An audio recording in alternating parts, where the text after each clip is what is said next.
matin, le CSA demande aux médias, quand même, de décompter le temps de parole d'Éric Zemmour. Il ne fait aucun mystère qu'il sera candidat. Donc si vous voulez, son propre avocat l'a présenté hier comme un futur candidat, et quelques heures après, le CSA l'a effectivement mis dans une catégorie qu'on appelle candidat présumé. Donc dorénavant, il est considéré comme un candidat présumé et son temps de parole politique. Donc clairement, vous auriez été toujours au CSA, cher Francis Val, vous auriez voté contre cette décision. Absolument, absolument. Comme on dit, comme s'il était candidat, c'est bien ça. Oui. Est-ce que ça vous paraît normal? Oui.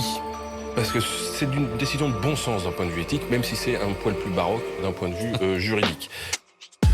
C'était la polémique de la semaine, le CSA qui décide de décompter le temps de parole de Zemmour comme celui d'un candidat politique.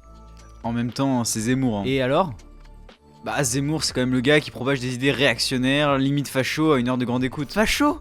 Oui, facho. Donc pour toi, il y a 700 000 fachos qui l'écoutent tous les soirs. Tu peux regarder sans adhérer à ses idées. Enfin, moi j'apprécie son analyse en tant que journaliste et je pense que parmi les 700 000 personnes qui le regardent tous les soirs, beaucoup sont comme moi.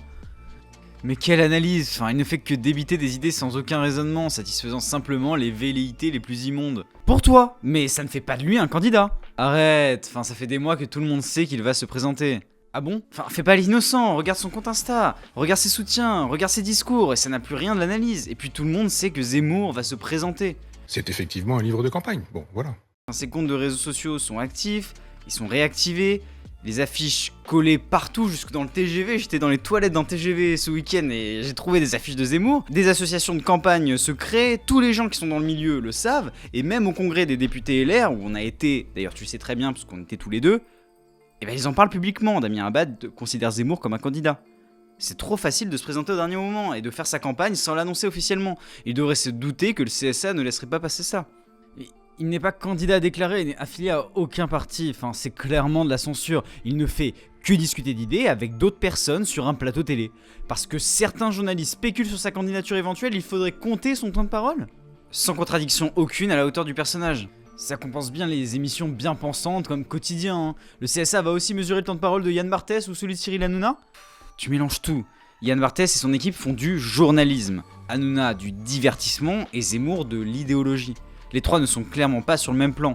Les comparer est absurde. Combien sont ceux qui font de l'idéologie? Enfin, c'est le travail même d'un éditorialiste que de défendre une idéologie en regard critique avec l'actualité. Et il ne viendrait à l'idée de personne de censurer un quelconque journaliste sur son temps de parole alors que celui-ci ne s'est pas déclaré candidat. La véritable question, c'est à partir de quel moment il convient de mesurer et de compter le temps de parole d'une personnalité publique.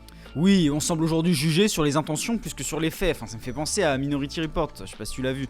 Oui, si, on l'a vu ensemble. Avec la censure des réseaux sociaux, Twitter qui censure Trump, notamment, beaucoup sont contents d'être représentés par ses idées. Après, il est normal qu'une instance régule le temps de parole et personnellement, je trouverais ça inquiétant si ce n'était pas le cas. Il faut savoir rester dans le cadre de la loi.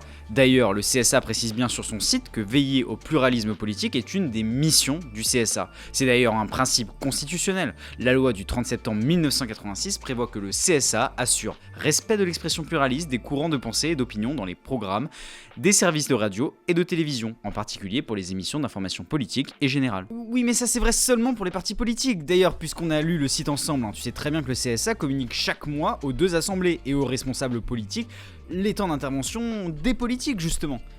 Oui, mais tu sais aussi que le CSA condamne les propos choquants où nous respectons pas le cadre de la loi. Ils ont par exemple épinglé TPMP plusieurs fois, notamment pour une affaire d'homophobie, et Éric Zemmour a déjà été condamné par la loi. Normal qu'il soit surveillé. Et il a aussi été relaxé, c'est pour ça qu'on a cette conversation. Et franchement, on sait le CSA plus conciliant avec une idéologie aux antipodes de celle d'Éric Zemmour. Alors déjà ça reste à prouver, et en plus selon moi il y a quand même certaines idéologies plus dangereuses que d'autres. Alors c'est sûr que si le CSA pense comme toi, on est mal barré. Mais le CSA ne pense pas, il réagit objectivement aux données et aux faits qu'on lui donne. Bon, on peut quand même s'accorder sur le fait que ce qu'ils doivent traiter est de nature subjective. Les propos choquants, les temps de parole de telle ou telle opinion politique, c'est objectivement impossible à mesurer. Dans ce cas, il est pareil de la loi, soumis à la subjectivité des juges, il ne sert à rien de légiférer.